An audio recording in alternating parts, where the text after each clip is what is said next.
Welcome back to all class 11th students. जैसा कि हम लोग जानते हैं प्रीवियस टर्न पे हम लोग ने ग्रेविटेशन का एक बहुत बड़ा पार्ट जो है कवर कर लिया था और अब हमको जो कवर करने के लिए जाना था और वो ग्रेविटेशन का एक पार्ट हमने ग्रेविटेशन पोटेंशियल के बारे में लास्ट टर्न को आपको बताया था और ग्रेविटेशनल पोटेंशियल के का जो डेरिवेशन है वो डेरिवेशन अभी हम आपको कराने जा रहे हैं। ठीक है, तो स्टूडेंट्स इसकी प्रूविंग हम लोग को जो है करना है और बहुत आसान है करना, कोई टिपिकल बात नहीं है। तो क्या करते हैं कि let a unit mass is situated at a point in any gravitational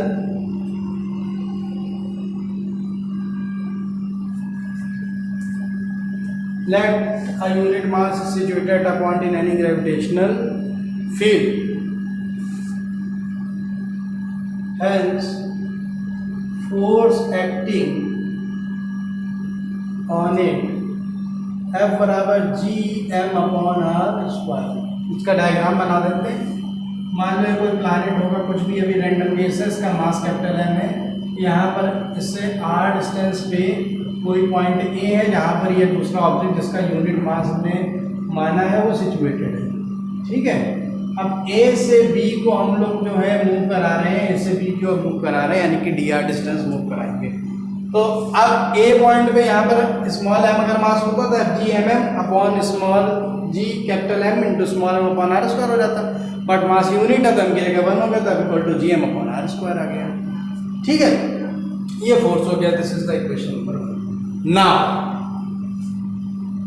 work done in moving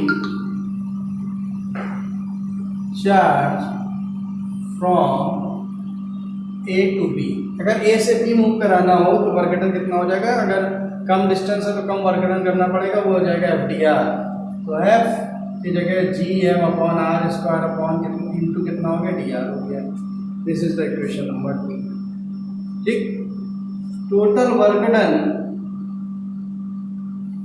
into move charge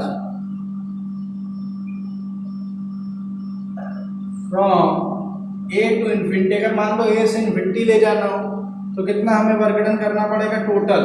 तो इंटीग्रेशन कर दो, कहाँ से कहाँ जा रहा है? ए से आर का मतलब आर से इन्फिनिटी, क्योंकि आर डिस्टेंस पे एम से आर डिस्टेंस पे वो ऑब्जेक्ट सिचुएटेड है, आर से इन्फिनिटी। और G M upon R square कितना हो गया? D R. तो जी एम बाहर निकाल लीजिए, आपको मालूम है 1 अपॉन आर स्क्वायर का इंटीग्रेशन माइनस का 1 अपॉन आर हो जाएगा और लिमिट लगी रहेगी आर से infinity. G M upon upper limit minus lower limit minus बाहर निकाल लीजिए, upper limit 1 upon infinity minus lower limit 1 upon are.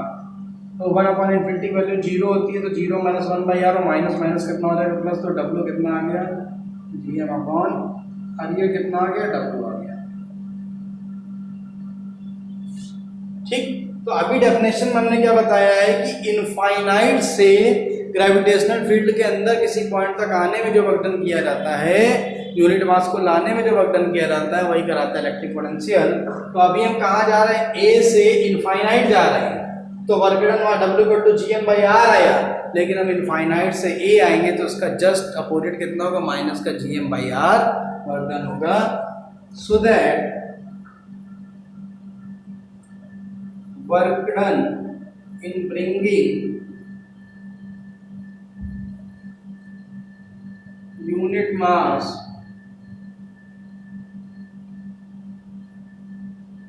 from infinity to point A कितना हो जाएगा? W इक्वल टू माइनस का G M upon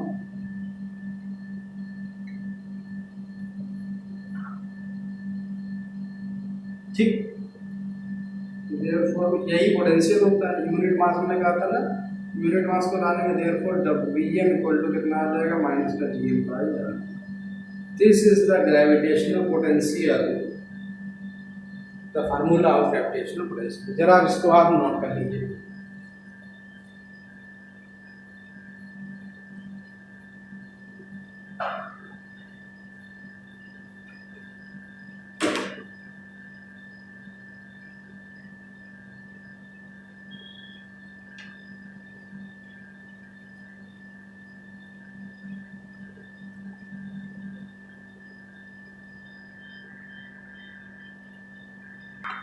so next topic है gravitational potential on surface. वही होगा, तो इट इज गिवन बाय, ऐसे सीधे लिख देंगे। अभी हम लोगों ने वैसे जैसे करा वैसे ही करेंगे। तो v इक्वल टू हम लोगों ने करा माइनस का जी एम करा था, अर्थ का मास ई हो जाता है, और अपन आर आता था, आर की जगह आर ही कर देते है ना। ऊपर फार्मूले में एम की जगह एम ही और आर की जगह आर ही कर दिया, तो माइनस का जी एम अपन आर ही आ गया। और v इक्वल टू माइनस का G R E square upon R E कर दिया। क्यों, ये भी समझ लीजिए, क्योंकि आपको मालूम होता था कि g इक्वल टू होता था G M E upon R E square. ठीक, तो जी एम ई की जगह जी आर ई स्क्वायर आ जाएगा ना, तो बस G R E square upon R E कर दिया, कट गया, तो देयरफॉर v इक्वल टू कितना हो गया, माइनस का जी आर। तो this is the gravitational potential of the earth. एक बहुत इंटरेस्टिंग फार्मूला है और इसको आप नोट कर लीजिए। Then we will move on the gravitational potential energy.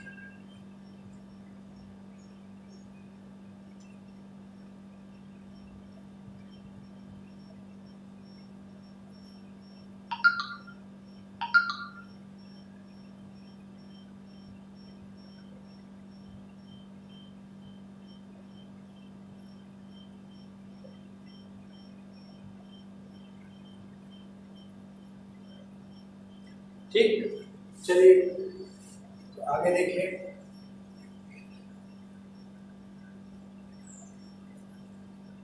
तो gravitation potential energy,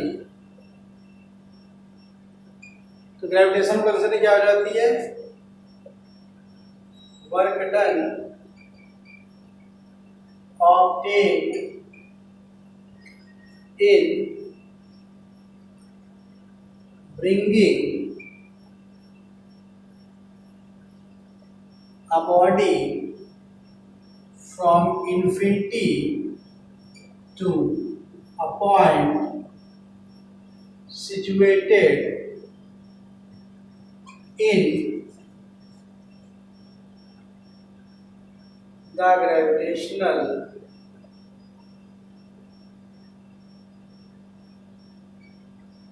further obtained in bringing a body from infinity to a point situated in the gravitational field is called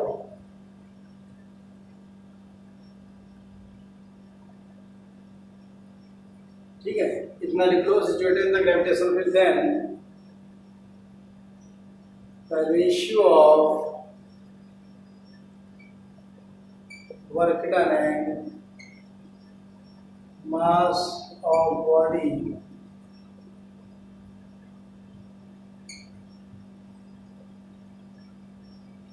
is called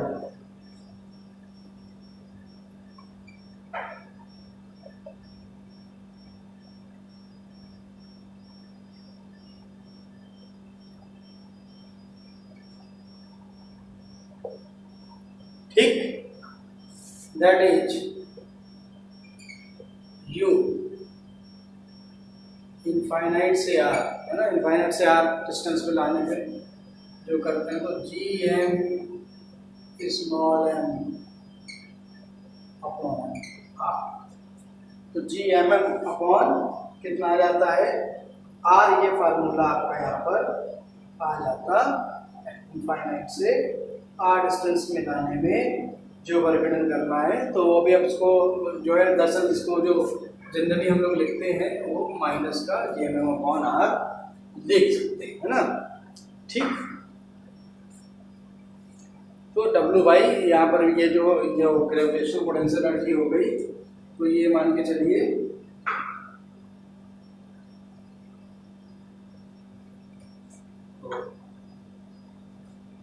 तो आप इसको जो है इतनी line को ना बढ़ाने की बजाय छोटा ही बना रहने दीजिए। तो ग्रेविटेशनल फील्ड इज कॉल्ड, सीधे लिख दो, कोई फर्क नहीं पड़ता कि ऑलरेडी वहां पे शो तो कर ही रहा है, called gravitational potential energy GP. ठीक, ओके। सो ये फार्मूला ला भी सकते हैं।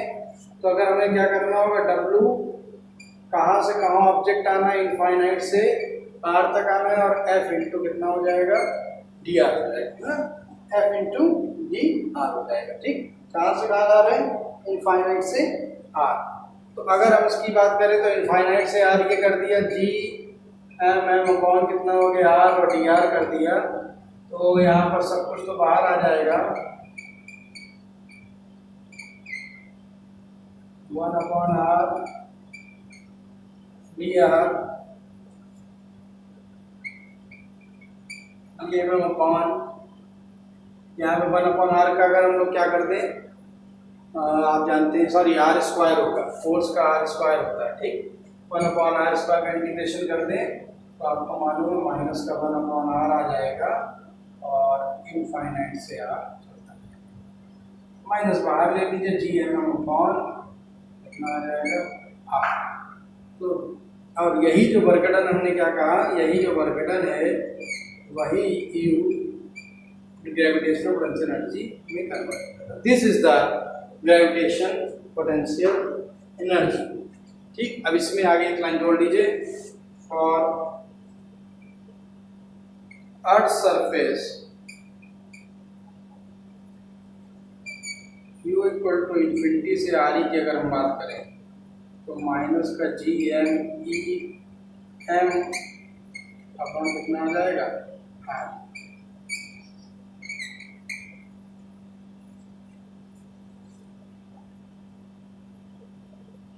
ठीक, तो ये आ जाएगा। और अगर मान लेते हैं कि उस कंडीशन में जब हमने क्या कहा कि ग्रेविटेशन जो आपका पोटेंशियल एनर्जी है, अगर मान लेते हैं रेडियस ऑफ अर्थ यानी कि सरफेस से कुछ हाइट पे ऊपर है, तो RE की जगह RE प्लस क्या आ जाएगा, H आ जाएगा। तो सरफेस के लिए फार्मूला होगा। तो this is very important relation for the gravitation potential energy. इसको आप जो है नोट कर लीजिए ध्यान से, और यहाँ से सारा ग्रेविटेशन का पार्ट फिनिश होकर हमारे पास हम को एक तरीके से मूव कराएगा कहाँ पर, मोशन ऑफ सैटेलाइट की। तो इसको नोट कर लीजिए, तब पॉज करके तब हम आगे बढ़ते हैं।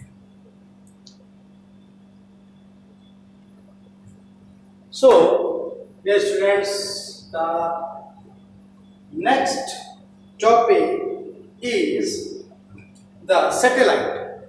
मोशन ऑफ सैटेलाइट हमारा पार्ट है, इसमें सैटेलाइट के बारे में पहले जानते हैं। तो एक मेरे पास एक स्ट्रक्चर है दरअसल यहाँ पर, जिसका रोल है उसको बोलते हैं सन, और ये आप जो ये वाली बॉल देख रहे हैं इसको बोलते हैं अर्थ। ठीक, और अब इसको सपोज जो है ये क्या कर रहा है अपना जो है, अगर इसको मैं घुमाया जाए तो इस तरीके से देखिए घूम रहा है ना, घूम रहा है ना, और ये रही अर्थ। और अर्थ की ये क्या चीज है, अगर हम क्वेश्चन करें कि ये क्या है जो छोटा सा लगा हुआ है, तो आप जानते हैं इसको हम लोग कहते हैं moon. And what is the moon? Moon is the satellite of natural satellite of earth. यानी कि क्या होता है कि planets are revolving around the सन।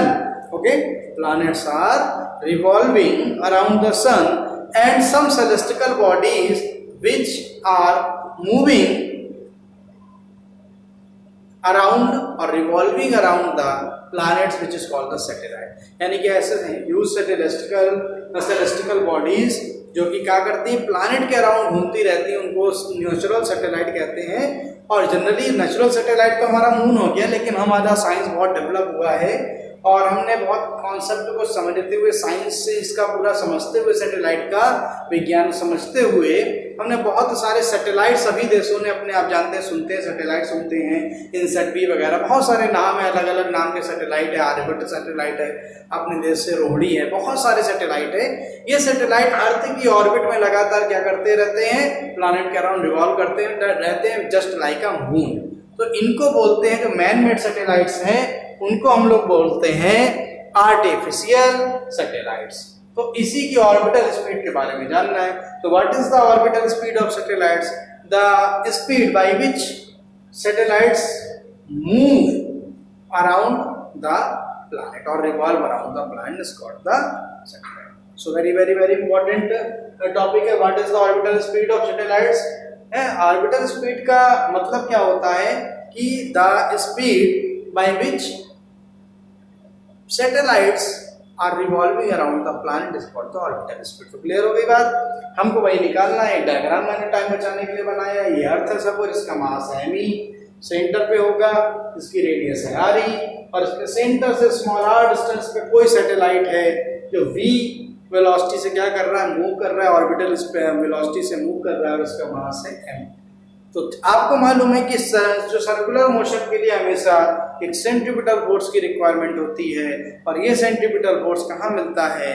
ये सेंट्रीपिटल फोर्स मिलता है सैटेलाइट और प्लैनेट के बीच में लगने वाले ग्रेविटेशन फोर्स के कारण। तो from figure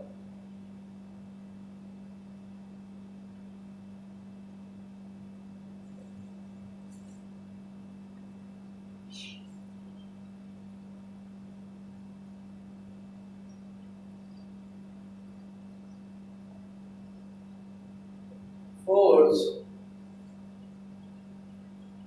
equal to the gravitational force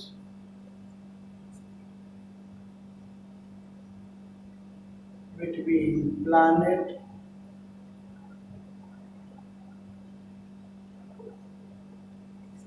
तो सेंट्रीपिटल फोर्स कितना हो गया? mv, इसको एम वी नॉट स्क्वायर बोल रहे हैं, मतलब इसको हमने वी नॉट कह दिया। ऑर्बिटल वेलोसिटी निकालने के लिए वी ओ भी कह सकते हैं।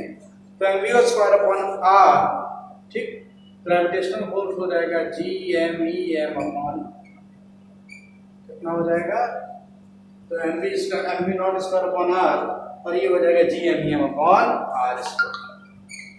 कट गया, इसको एम से एम कट गया, तो वी नॉट की वैल्यू आ गई under root G M E upon small R. मान लेते हैं अर्थ के सरफेस से h हाइट पे ये सैटेलाइट था, है ना, और इसको करके लिख सकते हैं V not under root G M E upon R E plus H भी लिख सकते हैं ना, अगर h हाइट पे था। तो since r equal to R E plus H, ठीक, और आप इसको V not equal to under root G R E square upon R E plus H भी लिख सकते हैं, सिंस आपको मालूम है जी एम ई की जो वैल्यू है वो जी आर ई के स्क्वायर के बराबर होती है। So this is the formula for the orbital velocity of a satellite around the planet. जरा इसको नोट कर लीजिए।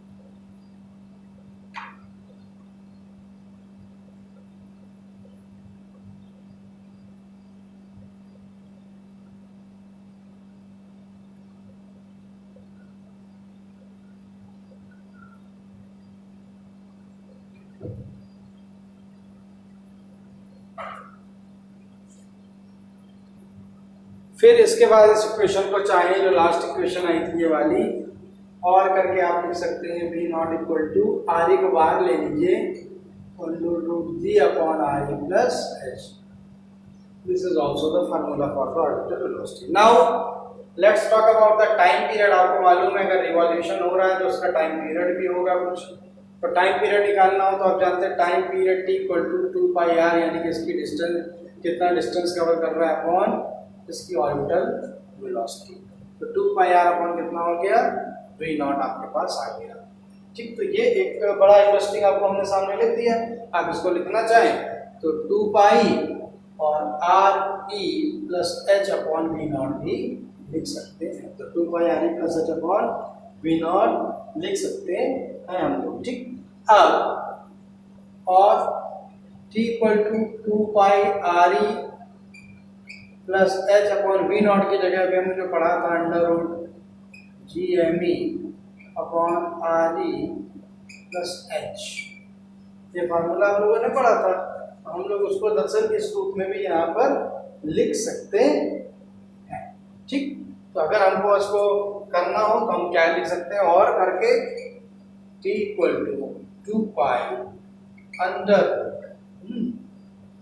आर ई प्लस एच का whole cube upon G M E. ये आप समझ गए होंगे। अगर नहीं समझे तो मैं आपको बता भी सकता हूँ, कुछ नहीं कर रहा है। आर ई प्लस एच की पावर 1/2 है, नीचे से ऊपर जाएगा तो 1 + 1/2 3/2 हो जाएगी। 3/2 को रूट के अंदर क्यों लिख सकते हैं। तो ये आपके पास जो है टाइम पीरियड यहाँ पर निकल के आ गया। और t equal to 2 pi under root R ई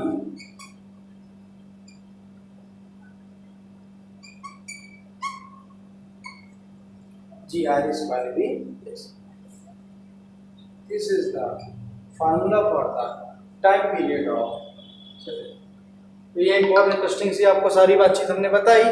तो अभी आज इतना ही रखने वाले हैं, क्योंकि अभी न्यूली स्टार्ट चैप्टर है। नेक्स्ट टर्न पे इसमें बहुत ज़्यादा कुछ नहीं है। नेक्स्ट टर्न पे हम इसको ख़त्म करके फिर मैं आपको इसके आगे की कहानी के बारे में बताऊंगा। बहुत इंटरेस्टिंग जो चैप्टर है इसको ध्यान से पढ़िए और इंटरेस्ट के साथ पढ़िए, बहुत आपको मज़ा आने वाला है। और नेक्स्ट टर्न पे जब हम मिलेंगे तो उसमें कुछ और भी चीज़ें हैं, जैसे जियो स्टेशनरी सैटेलाइट वगैरह हैं, उनका क्या टाइम पीरियड होता है, कितनी हाइट पे रखे जाते हैं। ठीक है, फिर कुछ एस्केप वेलोसिटी का कॉन्सेप्ट क्या होता है, ये सारी चीज़ों पर हम लोग बात करेंगे नेक्स्ट टर्न में। तब तक के लिए नमस्कार।